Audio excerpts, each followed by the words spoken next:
그 영적 슬럼프에 빠지는 경우가 있습니다. 우리가 신앙생활을 잘 하다가 어느 날 어느 순간에 갑자기 하나님이 나를 버린 듯 예전처럼 은혜가 잘 느껴지지 않고 예배를 드려도 하나님이 나를 만나주지 않으시는 것 같고 찬양을 해도 그 예전에 느꼈던 그 감정적인 그 느낌, 그 기쁨 이런 게 느껴지지 않는 경우들이 있습니다. 그런 경우들.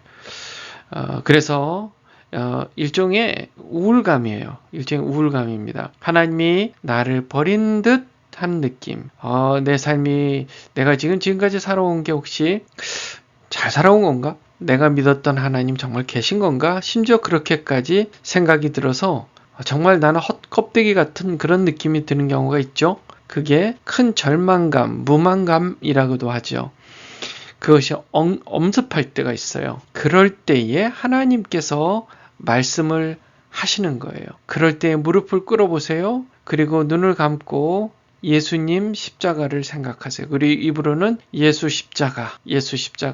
우리 예수님, 저를 버리지 마옵소서. 이렇게 한마디 정도, 두 마디 정도 기도를 하시면, 그리고 하나님께 부탁을 드리세요. 하나님, 저의 이 절망감에서, 이 절망감의 구렁텅이에서 저를 꺼내주세요. 라고 하나님께 기도를 해보세요. 그럼 하나님은 반드시 어느 순간 말씀하시는 순간이 있어요. 에스겔이라는 사람, 예전에 남유다 사람이었어요. 그 사람이 마음속에 그런 우울감을 느끼고 있었습니다. 과연 하나님은 우리를 버리신 것일까? 하나님은 과연 나를 떠나신 걸까? 과연 하나님은 나와 함께, 우리와 함께 계시는 걸까? 그렇게 마음속에 큰 고통과 또 무망감 그리고 우울감을 가지고 강가에 앉아 있었습니다. 그때가 언제였냐면 여호야긴 왕, 자기가 섬기던 여호야긴 왕과 함께 바벨론의 포로로 잡혀온 지 5년이 된 때였습니다. 에스겔은 원래 제사장이었어요. 제사장 직분을 감당하는 사람이었는데 이 사람이 여호야긴 왕과 함께 포로로 잡혀온 겁니다. 그 바벨론이요 침략을 했죠.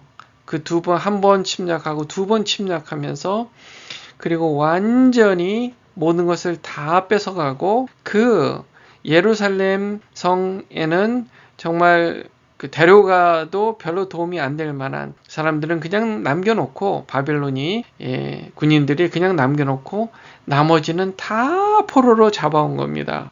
에스겔 선지자도 잡혀온 거예요. 그때 잡혀온 사람이 남녀노소 약 10,000명 정도가 된다고 해요. 그렇게 잡혀온 지 장장 5년이 지난 때입니다. 5년. 그러니까 고향 땅에서 억지로 갑자기 끌려와서 이방 땅에서 노예로 살아가면서 하나님께 예배도 마음대로 드리지 못하고 노예 신분으로 고생만 하면서 그렇게 5년째 살고 있어요. 그러니까 마음이 어떻겠어요? 절망적이죠. 앞이 보이지 않는 지금 상황이 과연 좋아질 수 있을까? 소망이 전혀 보이지 않는 그런 상황. 우리 사람이 아무리 힘들어도요. 그 힘든 게 언제는 분명히 끝난다라는 그런 마음이 있으면 반드시 그 어려움을 이겨낼 수 있는 힘이 있습니다. 이겨내게 되어 있어요.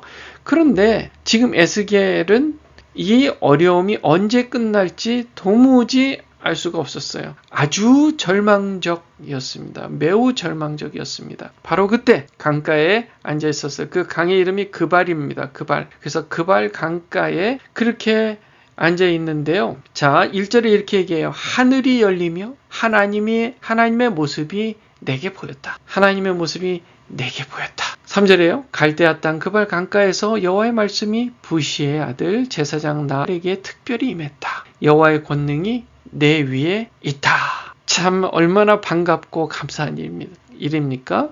목이 말라서 죽을 것 같이 가뭄이 계속되던 때에 단비가 내리듯이 언제 어떻게 이 뜨거운 가뭄의 고통이 끝날지 모르는 상황에서 어느 날 갑자기 어느 순간 비가 쏟아지듯이 지금 엄청난 굿뉴스가 들려오는 거예요. 그게 뭐예요? 여호와 하나님이 그분을 스스로 보여주신 거예요. 말씀이 임하신 겁니다. 자, 그 모습이 어땠냐면요. 4절 말씀에 보니까 내가 보니 북쪽에서부터 폭풍과 큰 구름이 오는데 그 속에서 불이 번쩍번쩍하여 빛이 그 사방에 비치며 그 불 가운데 단쇠 같은 것이 나타나 보이고 그 속에서 네 생물의 형상이 나타나는데 그들의 모양이 이러하니 그들에게 사람의 형상이 있더라. 자, 뭐가 보였냐면 북쪽에서부터 폭풍과 큰 구름이 왔어요. 그리고 그 폭풍과 큰 구름 사이에서 불이 번쩍번쩍 빛나는 겁니다. 예, 떤더가 치는 거죠. 그 빛이 사방에 비치며 그 불 가운데 단쇠 같은 게 나타났어요. 그리고 그 속에 네 생물의 형상이 나타났습니다. 그렇죠? 그들에게 사람의 형상이 있었어요. 자, 보세요.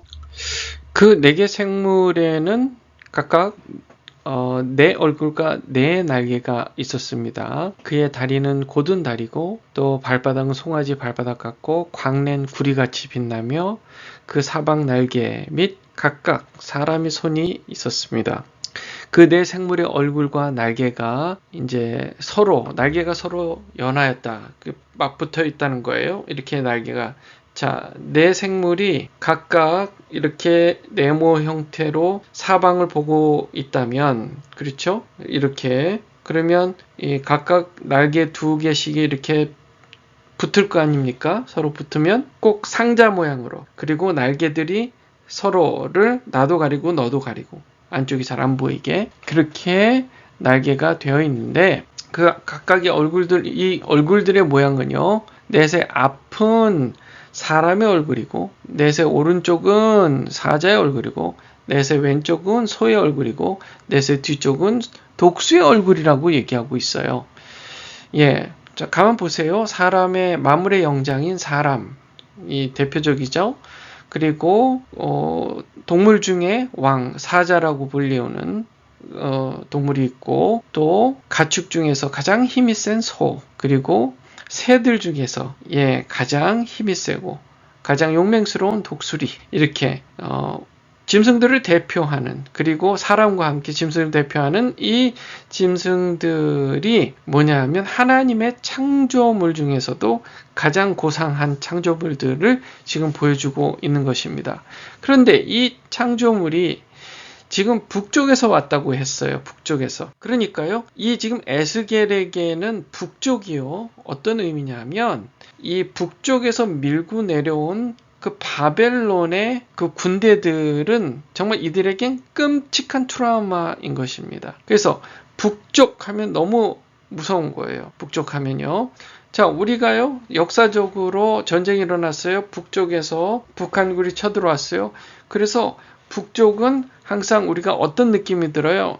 뭐 적대감이 들 수도 있죠. 또 서쪽은 중국이 있고 또 동남쪽에는 일본이 있고 이 한국에서 오래 살았던 사람들은 그런 느낌이 있잖아요. 아, 북쪽하면 그런 느낌.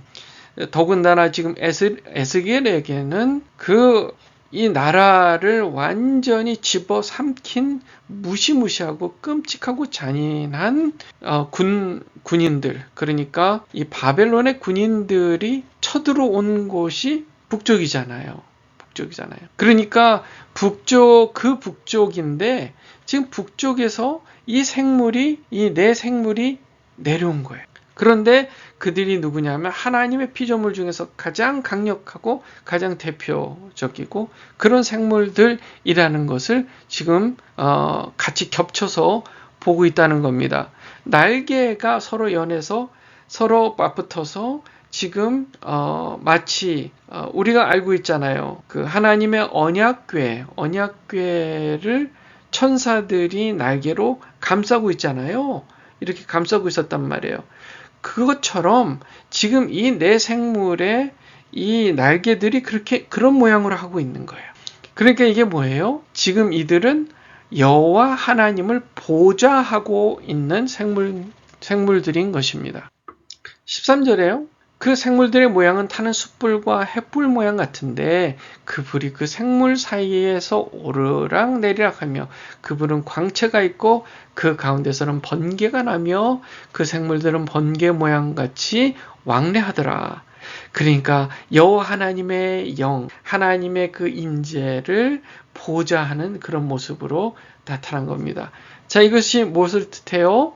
에스겔이 이 환상을 보면서 이 세상에 정말 강력하다고 하는 바벨론, 그리고 무시무시한 그런 이방 나라들이 곧 여호와 하나님보다는 약하다. 여호와 하나님이 컨트롤하고 있다. 여호와 하나님이 그들을 지배하고 있다는 그런 모습을 하나님께서 에스겔에게 보여주고 있는 겁니다. 그러니까 에스겔의 어떤 절망감을 갖고 있었어요. 하나님이 계시나 하나님 백성들을 이렇게 이방 나라, 하나님을 알지도 못하는 그런 이방 나라에게 완전히 짓밟히도록 그냥 두셨다는 게 얼마나 절망적이고, 그리고 하나님 정말 계십니까? 하는 정말 마음에 의구심까지도 들었던 그 시간들이잖아요. 5년의 세월입니다. 그런데 하나님께서 이 환상을 보여주심으로 보이지 않는 하나님이시지만 그 권능이 이 세상의 그 어떤 나라보다 강력하다는 사실, 그리고 그 하나님의 주권이 이 세상을 다스리고 계시다는 사실을 지금 에스겔이 깨닫고 어떻게 하겠어요? 눈물을 흘렸을 것 같아요. 눈물을 흘리면 하나님 감사. 역시 하나님은 살아계시는군요. 하나님 저에게 이런 환상을 보여주시고 이렇게 저에게 알려주시는 하나님. 정말 모든 것이 다 끝난 것처럼 그런 절망적인 상황에서 하나님이 이렇게 살아계시다는 것, 그것을 정말 느끼고 체험하게 하시는 것, 그것이 바로 에스겔이 다시 눈을 뜨고 다시 하나님 앞에 기쁨으로 찬양하며 하나님 그렇죠 역시 하는 그런 순간이라는 사실입니다. 여러분의 삶이 혹시라도 이런 절망감, 하나님 과연 계시나? 예수님을 믿고 정말 구원받고 산다는 게 항상 기뻐해야 되는 그런 삶인데 왜 기쁨 대신에 힘든 일만 있지? 왜 이렇게 하나님을 믿고 예수님을 믿는 하나님의 자녀들을 잘 보호하지 않는 것 같지? 악한 사람들은 맨날 속여먹고 다른 사람의 돈을 빼앗고 거짓말을 해서 괴롭히고 착한 사람은 맨날 당하고, 그러니까 과연 하나님은 좀 권능, 능력, 그런 힘이 있으신 분일까? 하는 그런 의구심이 든다면 오늘 이 말씀을 통해서 그럼에도 불구하고 하나님은 여전히 살아계시고 우리 인생 인류 역사를 주관해 가시는 분이며 아무리 강력해 보이는 그런 이 세상 누군가 권세자라 할지라도 그런 나라라 할지라도 모두 하나님의 그 주권 안에 있다는 사실, 그것을 여러분 믿으시고 오늘 이 시간 다시금 주님 앞에 무릎 꿇고 하나님, 잘 때로는 믿어지지 않고 의심도 들지만 여전히 하나님 살아계시고 저의 인생을 주관하신다는 사실을 믿습니다. 고백하시는 이 시간 되시기를 주님의 이름으로 축원합니다. 기도하겠습니다.